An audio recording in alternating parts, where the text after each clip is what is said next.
Cantonment కాన్స్టిట్యున్సీని జిహెచ్ఎంసీలో విలీనం చేయాలంటూ ఏదైతే కంటోన్మెంట్ చెందిన ఎమ్మెల్యే శ్రీ గణేష్ 3 రోజుల పాటు రిలే నిరాహార దీక్షల కార్యక్రమంలో భాగంగా ఈరోజు ప్రోగ్రాం కూడా స్టార్ట్ చేశారు. అసలు ఏంటి విలీనంకి సంబంధించి ఏంటన్న మీ డిమాండ్స్ ఏంటి? అసలు చాలా రోజుల నుంచి సమస్య కనబడుతుంది మనకు.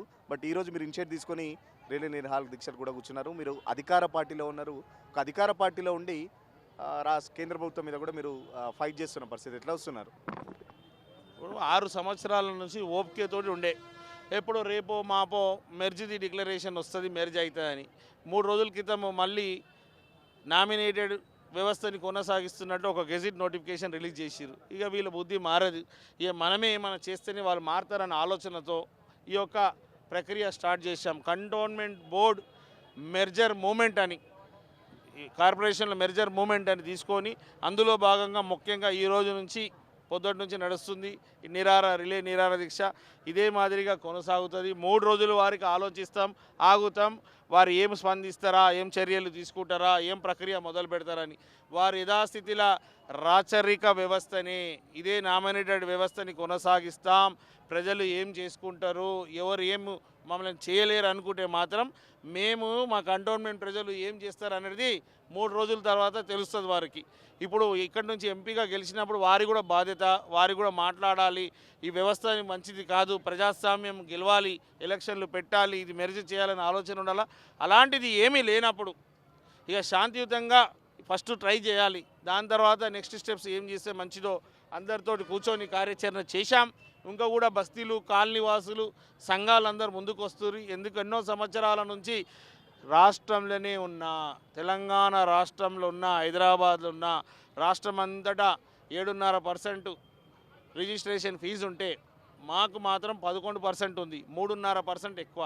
ఈ 3.5% ఎక్కువ తీసుకొని మంచి ఫస్ట్ క్లాస్ రోడ్లు వేసిరా, ఫస్ట్ క్లాస్ డ్రైనేజ్ సిస్టమ్ పెట్టిరా, ఫస్ట్ క్లాస్ నీళ్లు సరఫరా చేసిరా అంటే ఏమీ లేదు.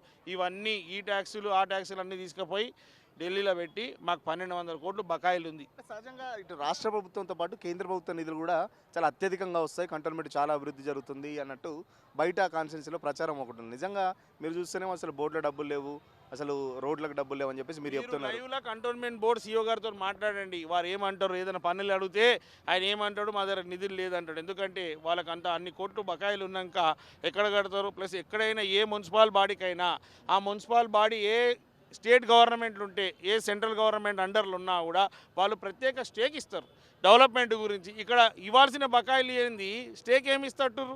స్టేక్ లేదు, బకాయిలు లేదు, ఎక్కడ డెవలప్మెంట్ అవుతుంది? ఎన్ని సంవత్సరాలైనా ఇదే పరిస్థితి కొనసాగుతుంది. కాబట్టి ఇదొక ప్రక్రియ డెవలప్మెంట్, సివిక్ కమ్యూనిటీస్. రెండవది వస్తే మా దగ్గర డిఫెన్స్ ల్యాండ్స్లో పేద ప్రజలు నివసిస్తారు, ఏవియేషన్ ల్యాండ్లో పేద ప్రజలు నివసిస్తారు. అది ఎక్స్చేంజ్ కావాలైనా కూడా ఈ కార్పొరేషన్లో మెర్జ్ అయితే వెంటనే ముఖ్యమంత్రి గారు లెటర్ పెడతారు, వాళ్ళు లెటర్ పెడతారు, క్లోజ్ అవుతుంది. ఇప్పుడు అన్నింటిలో జాప్యం జరుగుతుంది. ఈ ప్రక్రియలో కూడా ఏమన్నారు, మీరు అన్నట్టే ప్రతి ఒక్కరు ఏమనుకుంటారంటే మెర్జ్ అవుతుందంట కదా, మెర్జ్ అవుతుందంటే చర్చ తప్పితే వాళ్ళు ఎవరైనా ఒకళ్ళు కూర్చొని ఎప్పుడైనా ఒక ప్రెస్ మీట్ పెట్టి మేము ఇందు గురించే దీన్ని నామినేటెడ్ వ్యవస్థని కొనసాగిస్తున్నాము, ఇక టైం పడుతుంది ప్రక్రియ ఏ నా కొడుకు చెప్పలేదు, ఎవడు చెప్పండి ఎట్లా తెలుస్తుంది, మేమే ఊహించుకుంటారు, అందరు చెప్తున్నారు అన్నట్టు అయిపోతుందేమో, అందుకే ఎలక్షన్ పెడతా. అది లేదు, ఇది లేదు, ఎప్పటిదాకా ఇది లేదు, అది లేదు, మాకు ఏది కావాలా దాని గురించి మేము కొట్లాడి తీసుకుంటాం, వాళ్ళ మీద ఒత్తిడి తీసుకురావాలని ఇది ఉద్దేశం. నిధులు ఉంటేనే డెవలప్మెంట్, నిధుల గురించి కార్పొరేషన్లో మళ్ళించాలి. ఏం చేస్తారు మరి? మీరు ఎక్స్ట్రా 3.5% కడుతున్నారు. మరి ఆ నిధులన్నీ ఎక్కడికి పోతున్నాయి? మరి ఎక్కడ ఖర్చు పెడుతున్నారు? కంటోన్మెంట్లో ఖర్చు పెట్టకుండా ఇంకెక్కడ ఖర్చు పెడుతున్నారా? ఏంటి అసలు మీ సమస్య? అంటే అంత డైవర్షన్ ఆఫ్ ఎక్స్పెండిచర్ ఉంది. కావున మాకు 1200 కోట్లు బకాయిలు ఉంది. కాబట్టి ఆ డైవర్షన్ ఆఫ్ ఎక్స్పెండిచర్ మేము మార్చలేము.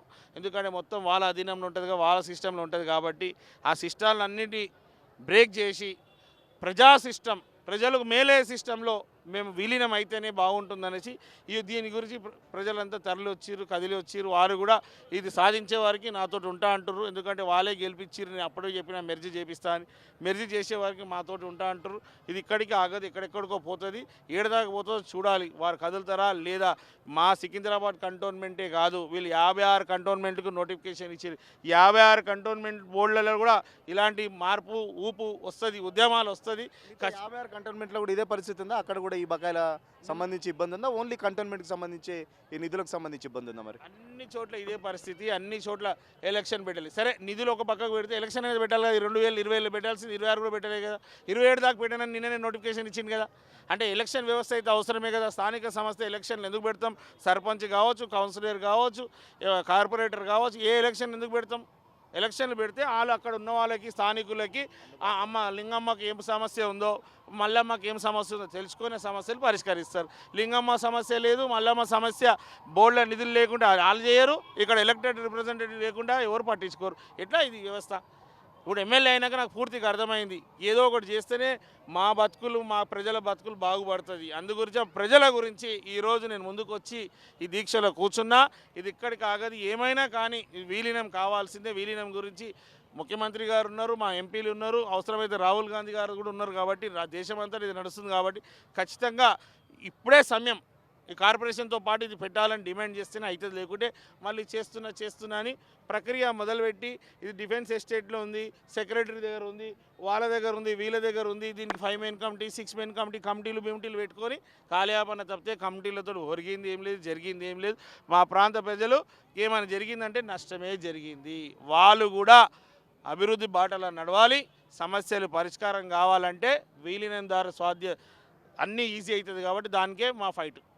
ఇప్పటికే తలసాని శ్రీనివాస్ యాదవ్ కూడా సికింద్రాబాద్ సంబంధించి ఒక ప్రత్యేక కార్పొరేషన్ కూడా ఏర్పాటు చేయాలంటున్నారు. మరి దానికి సంబంధించి ఎట్లా ఉండబోతుంది మీ స్టాండ్కి సంబంధించి? ఎవరైనా తలసాని శ్రీనివాస్ యాదవ్ ఎవరండి? తలసాని శ్రీనివాస్ యాదవ్ సికింద్రాబాద్ ఎమ్మెల్యే. ఈడ ఎమ్మెల్యే ఏం కదా 10 సంవత్సరాలు. అప్పుడు ఆయన 10 సంవత్సరాల నుంచి పండుకుండా అందరూ ఆడోళ్ళు తిడుతురు. ఇప్పుడు అరే ఆయన 10 సంవత్సరాలు మంత్రిగా ఉండే, ఆ పక్కకే పద్మారావు గారు మంత్రి ఉండే. 10 సంవత్సరాలు వీళ్ళకు జోగోడు బాగోడ్లకి ఇద్దరు ఉండి, అప్పుడు కార్పొరేషన్ చేసుకుంటారా, జిల్లా చేసుకుంటారా, ఇంకేం చేసుకుని మిమ్మల్ని ఎవడాపిండు? అప్పుడు వండుకొని ఉన్నాడు. ఇప్పుడు లేచి వచ్చి మా మహిళలందరూ ఫాస్ట్ ఇప్పుడు అన్ని టీవీలలో చూస్తారు. అరే ఇన్ని రోజులు ఈయన వండుకుంటే ఇళ్ళదే ప్రభుత్వం ఉంటే 10 రోజులు తెలంగాణ రాష్ట్రం వచ్చిన తప్పటి నుంచి ఈయన మంత్రులు. అప్పుడు వండుకొని వచ్చి ఇప్పుడు రోజు వచ్చి ఏదో ఇది కావాలి అది కావాలని అడుగుతుండు. ముఖ్యంగా మా వాళ్ళు అడిగిన ప్రశ్న ఏంటంటే, మా కంటోన్మెంట్లోనే ఆయన ఉంటాడు. ఏడుంటాడు? ఉండేది కంటోన్మెంట్లో, పోటీ చేసింది సనత్ నగర్లో. కంటోన్మెంట్కి ఏనాడైనా ఒక రూపాయి నిధులు ఇప్పించిండా? కంటోన్మెంట్కి ఏనాడైనా నీళ్ళు ఇప్పించిండా? కంటోన్మెంట్ బాగుపడాలని ఏమైనా ఆలోచించిండా? సికింద్రాబాద్ అంటే ఒకటే మాట మీ మీడియా ద్వారా, ఆయన పర్సనల్ అజెండా, ఆయన అస్తిత్వం కోల్పోతుంది. కాబట్టి ఆయన అస్తిత్వం గురించి ఈ అజెండా తీసుకుంటూ, నా అజెండా ప్రజలు బాగుండాలని అజెండా, ప్రజా సమస్యలు పరిష్కారం కావాలని అజెండా, ప్రజలు అభివృద్ధి బాటలో నడవాలని అజెండా. వారి అజెండాకు మా అజెండాకు పర్సనల్ అజెండా, ఇది పబ్లిక్ అజెండా. ఆయన పర్సనల్ అజెండా ఎప్పుడైతే ఓడిపోయిండో, ఆయన ప్రతిసారి ఆయనకు అందరు చెప్తారు గెలిస్తే మంత్రి అవుతానంట. ఇప్పుడు మంత్రి కాలే కాబట్టి ఆయన తలకాయ కొంచెం ప్రాబ్లంలు ఉంది. కాబట్టి ఆ ప్రాబ్లంలా ఇవి అవి అని చెప్తున్నాడు. కానీ ఆయన 10 సంవత్సరాలు అందరికి తెలిసిందే కదా. ఎవరు లేరు ఇక్కడ లోకల్గా. 10 ఇయర్స్ నేను ఎవరు ఆపుతుండే అండి? ఎవరైనా ఆపేవాళ్ళ? అప్పుడు చేతగాలే కాబట్టి చేసుకోలే. ఇప్పుడు వచ్చి గౌరవ ముఖ్యమంత్రి రేవంత్ రెడ్డి గారు బ్రహ్మాండంగా సికింద్రాబాద్కి ఒక 200 ఏళ్ళ చరిత్ర ఉంది. దాన్ని చెరిపేసే ప్రయత్నం జరుగుతుంది, కుట్రలు జరుగుతున్నాయి, రేవంత్ రెడ్డి చేస్తున్నారని చెప్పేసి దానికి సంబంధించి వాళ్ళు ఫైట్ చేస్తున్నారు. ఏమనుకోకుంటే మీ పేరు ఏందని అడుగుతున్నా. మీ పేరు చెప్పండి ప్లీజ్. సురేష్ గారు, చరిత్రలో ఏం మార్చిరు ఒక్క మాట చెప్పండి. ఆయననైనా చెప్పండి, లైవ్లో అడిగి. మీరైనా చెప్పండి, ఏం మార్చిరు అని చెప్పండి. ఏమైనా మార్చిరా? ముఖ్యమంత్రి గారే ఒక ప్రెస్ మీట్లో చెప్పారు, సికింద్రాబాద్లో ఏం మార్చింది లేదు. ఏడ మార్చింది? జిల్లా అంటే జిల్లా ఉందని ఇంతకుముందుకు లేకుండే, కార్పొరేషన్ ఉండేనా లేకుండే. మా కంటోన్మెంట్ నియోజకవర్గం ఆనాటి నుంచి ఈనాటి వారికి మల్కాజ్గిరి పార్లమెంట్లోనే ఉంది. ఎటుంది? మల్కాజ్గిరి పార్లమెంట్లోనే ఉంది. ఇప్పుడు కొత్తగా మారిపోయింది ఏంది, జరిగింది ఏంది? అయినా పర్షన్లో పతంగ ఎగిరేసుకుంటూ ఓడిపోయిన అదే పవర్ పోయినాక ఏదేదో కొత్తగా నేను లైమ్ లైట్లో రావాలి, నేను కూడా మీడియాలో కనిపించాలని ఏదేదో చేస్తుండు. దాంతో ఎవరికి మేలవుతుంది, ఎవరికి నష్టమవుతుంది, ఎవరు అవసరం? ఆ వారి అజెండాని ప్రజలకు రుద్దుదామనుకుంటున్నారు. నేను మీ ద్వారా మా కంటోన్మెంట్లో ఉన్న లీడర్లకు కూడా అన్ని పార్టీలకు చెప్తున్నా, ఆ పర్సనల్ ఎజెండాలు పక్కకు పెట్టి ప్రజల అజెండా ముఖ్యం. కాబట్టి ఈ ఉద్యమాన్ని మనము ఢిల్లీ దాకా తీసుకెళ్ళి, ఢిల్లీ మెడలు వంచి, ఢిల్లీ వాళ్ళని ఒప్పించి మనం ఇది విలీనం చేసుకునే వారికి మనం అందరం పార్టీలకు అతీతంగా కలిసికట్టుగా ముందుకు సాగాలి. ఈ పర్సనల్ ఎజెండాలు పక్కకు పెట్టాలనేది వాళ్ళని నేను రిక్వెస్ట్ చేస్తున్నా.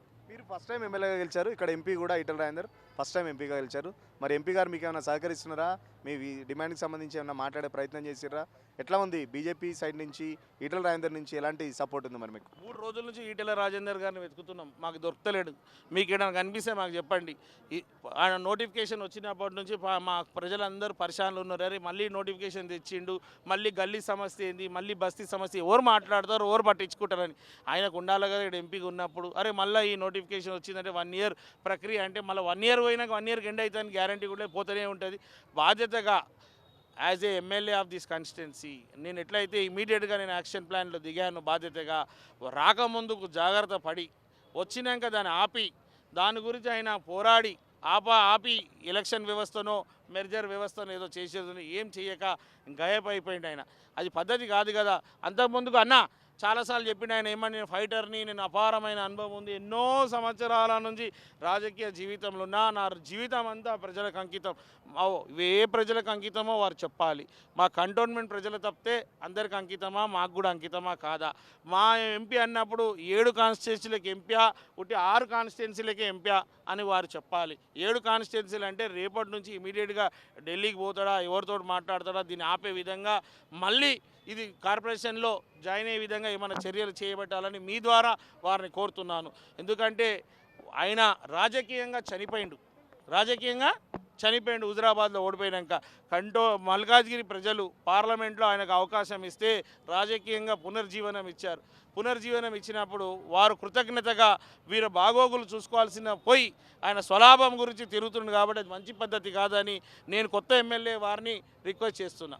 ఇప్పటికే చాలా ఏరియాలో అన్ననగర్ లాంటి ఏరియాల్లో సంబంధించి ఏమైనా ఇల్లు కట్టుకోవాలన్నా వాళ్ళకి నోటీసులు కూడా ఇస్తున్న పరిస్థితి.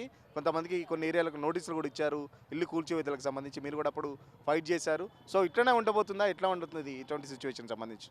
నేను 2018లో కూడా గతంలో కొత్త రాష్ట్రమైన తెలంగాణ రాష్ట్రం, అప్పుడున్న బీఆర్ఎస్ ప్రభుత్వం, సీఎం వాలే, మున్సిపల్ మినిస్టర్ వాలే, చెప్పానుగా తలసాని శ్రీనివాస్ యాదవ్ గారు మంత్రి, పద్మారావు గారు మంత్రి, ఇక్కడ మల్లారెడ్డి గారు కూడా ఉండే, వీళ్ళందరూ కలిసి మా బోర్డు మెంబర్లు కలిసి మా ఎమ్మెల్యేలు, గతమున్న ఎమ్మెల్యే కలిసి ఎక్కడో సుప్రీంకోర్టు ఒక ఆర్డర్ ఇచ్చింది దేశంలో. ఏమని, ఎవరైతే గవర్నమెంట్ స్థలాలు ఉన్నారో ఓటు హక్కు తొలగించాలని.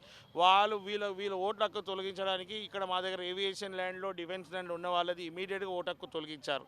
ఎవరైనా మనకు ప్రజలు ఓటేసి మనకు ఆశీర్వదిస్తే ప్రజలకు మేలయ్యే రెజల్యూషన్లు పాస్ చేయాలి, కీడయ్యే రెజల్యూషన్లు పాస్ చేయొద్దు. వాళ్ళు ఏం చేశారు, ఓటు హక్కులు తొలగించారు. దాని మీదనే ఆ రోజు పోరాటం, నిరాహార దీక్ష. ఈరోజు ఎట్లా చేశాను, ఆ రోజే చేశాను. 2018 సెప్టెంబర్లోనే నిరాహార దీక్ష చేశాను. నాకు ఇది మెర్జ్ కావాలి, ఎక్స్చేంజ్ ఆఫ్ ల్యాండ్ జరిగి వాళ్ళకు ఫ్రీ హోల్డ్ చేయాలని. ఆనాడు కాలే, ఈరోజు గౌరవ ముఖ్యమంత్రి గారు సానుకూలంగా ఉన్నారు. డిఫెన్స్ ల్యాండ్ని ఎక్స్చేంజ్ చేయడానికి ఇది విలీనమైతే ఈ ప్రక్రియ కూడా తొందరగా అవుతుంది. మా ప్రాంత ప్రజలు ఎవరెవరైతే డిఫెన్స్ ల్యాండ్లు ఉన్నారో వాళ్ళకందరికీ మేలు అవుతుంది. కాబట్టి మేలు అయ్యేదానికి ప్రతిదీకి ఈ బోర్డు విలీనమైతేనే సాధ్యమవుతుంది. ఈడ 2 ల్యాండ్స్ సెంట్రల్ గవర్నమెంట్, ఇది ఒక డిఫెన్స్ ల్యాండ్, ఒకటి ఏవియేషన్ ల్యాండ్. డిఫెన్స్ ల్యాండ్ని ఫ్రీ హోల్డ్ చేయడానికి నేను బాధ్యత తీసుకుంటా. మీ మీడియా ద్వారా ఎంపీ ఈటెల రాజేందర్ గారిని నేను కోరుతున్నా ఏంటంటే ఆయన ఏవియేషన్ ల్యాండ్ కూడా ఫ్రీ హోల్డ్ చేయడానికి జిమ్మేదారీ తీసుకోవాలని డిమాండ్ చేస్తున్నాను. ఎట్లా కనిపిస్తుంది ఇప్పుడు పక్కన మీకు సంబంధించి సనత్ నగర్ ఉంది, సికింద్రాబాద్ కాన్స్టిట్యున్సీలు ఉన్నది. ఆ కాన్స్టిట్యున్సీలకు సంబంధించి మీ కంటోన్మెంట్ కాన్స్టిట్యున్సీకి సంబంధించి అభివృద్ధి విషయంలో ఎలాంటి తేడాలు గమనిస్తున్నారు మీరు? ప్రజలకు సంబంధించి ఎట్లా ఉంది రెస్పాన్స్ దీక్షకు సంబంధించి? దేవుడు అయినట్టు ఆయన ఉన్నాడు. ఎవరోరు ఇక్కడ అధికారాలు అనుభవించి ఎవరోరు ఇక్కడ అన్యాయం చేశారు మా ప్రాంత ప్రజలకు ప్రతి ఒక్కరిని శిక్షిస్తాడు ఖచ్చితంగా. ఎందుకంటే 10 సంవత్సరాలు అందరూ పదవులు అనుభవించి ఏనాడు మా ప్రాంత ప్రజల గురించి ఆలోచించలే. డెవలప్మెంట్కి నిధులు లేదు అన్న. సంవత్సరానికి 5 కోట్లు ఎమ్మెల్యే ఫండ్స్ వస్తే ఏమైనా డెవలప్మెంట్ అవుతుందా? ఆడేమో బోర్డులో నిధులు లేవు, ఈడేమో 5 కోట్లు తెచ్చుకునే వాళ్ళు ఉంటుండే. 5 కోట్లతో ఏం డెవలప్మెంట్ అవుతుంది? నేను మొన్ననే అసెంబ్లీలో అడిగిన, సంవత్సరానికి 50 కోట్లు ఇవ్వండి. ఎన్నో సంవత్సరాల నుంచి నిర్లక్ష్యం గురైంది. కనీసం తెలంగాణ రాష్ట్రం ఏర్పడితే మేము బాగుపడతాం అనుకున్నాం. తెలంగాణ రాష్ట్రం ఏర్పడితే కేసీఆర్ గారి కుటుంబం బాగుపడ్డది, బీఆర్ఎస్ వాళ్ళు బాగుపడ్డారు, మేము బాగుపడలే అని బాధ వ్యక్తం చేశాను అసెంబ్లీలో కూడా. ఈరోజు కూడా మాకు వాళ్ళ నిధులు రానందుకు ఇవ్వనందుకే మా డెవలప్మెంట్ జరగలే. డెవలప్మెంట్ జరగాలంటే విలీనం అయితే కార్పొరేషన్లో కలుస్తుంది. కార్పొరేషన్ నిధులు తీసుకురావచ్చు, నా ఎమ్మెల్యే ఫండ్స్ తీసుకురావచ్చు, అన్ని ఫండ్స్ తోటి బ్రహ్మాండంగా డెవలప్మెంట్ అవుతుంది. ఇప్పుడు ఇంకో విషయం ఏంటంటే అన్ని శాఖల నుంచి డబ్బులు తీసుకురావాలన్నా వీళ్ళు ఎన్ఓసి ఇయ్యరు, కండిషన్ సప్లై అని. మీరు ఎక్కడ చూసినా యాడ్ల వేరణాలు చూస్తారు కదా స్టార్స్ పెట్టి, అట్లనే ఇప్పుడు అన్ని ఏం తెచ్చుకున్నా స్టార్స్ పెడతారు ఎన్ఓసి అని. ఆ ఎన్ఓసీలు వచ్చేది ఎప్పుడు డెవలప్మెంట్ ఎప్పుడు అయ్యేది? మీరే అనుకో, మీరు ఇస్తున్నారు అనుకో, నేను మళ్ళీ ఎన్ఓసీ గురించి నేను పని చేయాలి, మీకు ఎందుకో పైసలు ఇస్తే కూడా తీసుకొని పని చేస్తలేడు, ఏందిరా ఇక్కడ ఉన్నామైంది అంటారు అందరూ. ఇంకా ఇప్పుడు అవసరమా మనకి? ఇంత ఎదిగిపోయినాక, ఇంత డెవలప్ అయినాక, సివిల్ ఏరియా పెరిగిపోయినాక మనకు ఇక ఈ కంటోన్మెంట్ బోర్డు తోటి నష్టమే తప్పితే ఎలాంటి లాభాలు లేవు. ఇది ఏమైనా ఉంటే మాత్రం బీజేపీ వాళ్ళకి లాభం తప్పితే ప్రజలకు మొత్తం నష్టం. అందుగురించే విలీనం జరగాలి, ప్రజాస్వామ్యం గెలవాలి, ప్రజలకు ఎలక్షన్ రావాలి, ప్రజాపాలన రావాలి. విలీనం గురించి చెప్తున్నా మీరు బరాబర్ బాగానే ఉంది. బట్ ఇక్కడ డిఫెన్స్ ల్యాండ్స్ కానీ ఏవియేషన్ ల్యాండ్స్ ఉన్నాయి, దేశ రక్షణకు సంబంధించి అని చెప్పేసి బీజేపీ పదే చెప్తూ ఉంటుంది. So cantonment different subject, cantonment constituency ఒక డిఫరెంట్ సబ్జెక్ట్ అని చెప్పేసి బీజేపీ కూడా చాలా సందర్భాల్లో చెప్పిన సంగతి.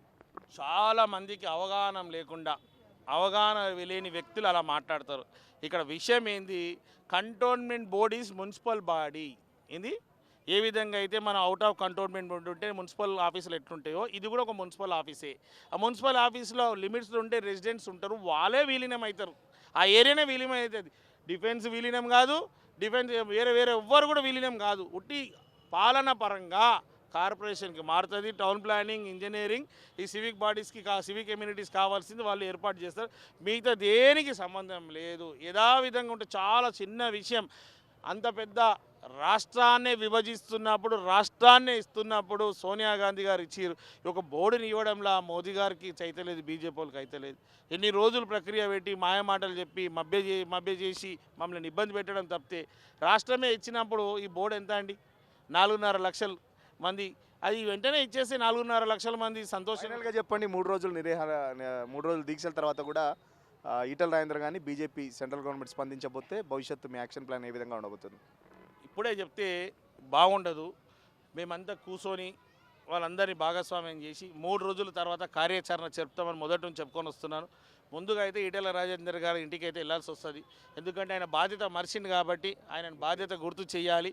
మేమంతా వెళ్ళి వాళ్ళ ఇంటి దగ్గర కూర్చుంటే ఆయన లేచి వచ్చి ఏం చెప్తాడో, ఏం ప్రక్రియ చేస్తాడో అని తెలుసుకున్న తర్వాత నెక్స్ట్ స్టెప్స్ ఉంటాయి. కాబట్టి వారు స్పందించాలి అనేదే మీ ద్వారా వారి రిక్వెస్ట్ కూడా చేస్తున్నా. రా నాయనా, నేను గెలిపించినందుకు నీది బాధ్యత మర్చి ఇంటికి పరిమితం కాకు. బీజేపీ పార్టీ వాళ్ళకి లాభం చేసాడు కాదు, ప్రజలకు లాభం చేయి అంతే. ప్రజలకు లాభం చేస్తావని ఆశిస్తున్నా, ఇకనైనా మారుతావని ఆశిస్తున్నా. ఈ వ్యవస్థని, కూని చేసే వ్యవస్థని మానుకొని ప్రజాస్వామ్యాన్ని కాపాడండి, గౌరవించండి. ఖచ్చితంగా కంటోన్మెంట్కి సంబంధించి దాదాపు 10 సంవత్సరాలు తెలంగాణ గవర్నమెంట్లో ఉన్న బీఆర్ఎస్ కూడా ఏం చేయలేదు. ప్రభుత్వంలో ఉండి తలసాని కానీ, ఇటు మాజీ మంత్రులుగా పనిచేసిన పద్మారావు గౌడ్ వాళ్ళ కాన్స్టిట్యున్సీలు డెవలప్ చేశారు. కానీ కాన్స్టిట్యున్సీకి సంబంధించి, కంటోన్మెంట్ సంబంధించి ₹1 కూడా ఎప్పుడు ఇక్కడ అధికంగా చేసింది లేదు. సో ఈటల రాజేందర్ ఎంపీగా గెలిచారు కాబట్టి ఖచ్చితంగా కంటోన్మెంట్కి సంబంధించి, కంటోన్మెంట్ ప్రజల ఆశలకు సంబంధించి ఈటల రాజేందర్ కొట్లాడాలని చెప్పేసి ఇప్పటికీ 3 రోజులైతే రిలే దీక్షలు కంటిన్యూ చేస్తున్నాం. ఒకవేళ ఈటల రాజేందర్ కానీ బీజేపీ కానీ స్పందించకపోతే భవిష్యత్తు కార్యాచరణ చాలా పెద్ద ఎత్తున ఉంటుందని చెప్పేసి చెప్తున్న పరిస్థితి. 3 రోజుల తర్వాత ఈటల రాజేందర్ ఇల్లును కూడా ముట్టడిస్తాం. ఈటల రాజేందర్ ఎందుకంటే ఇక్కడ ఎంపీగా ఉన్నారు. సో మల్కాజ్గిరి ఎంపీగా ఉన్న కాన్స్టిట్యున్సీకి సంబంధించి, కంటోన్మెంట్ కాన్స్టిట్యున్సీకి సంబంధించి కూడా ఖచ్చితంగా ఈటల రాజేందర్ పట్టించుకోవాలని చెప్పేసి ఎమ్మెల్యే శ్రీగణేష్ చెప్తున్న పరిస్థితి. సతీష్తో సురేష్ తొలి కోసం అసలైన తొలి వెలుగు. ఫాలో వాట్సాప్ @తొలి వెలుగు official.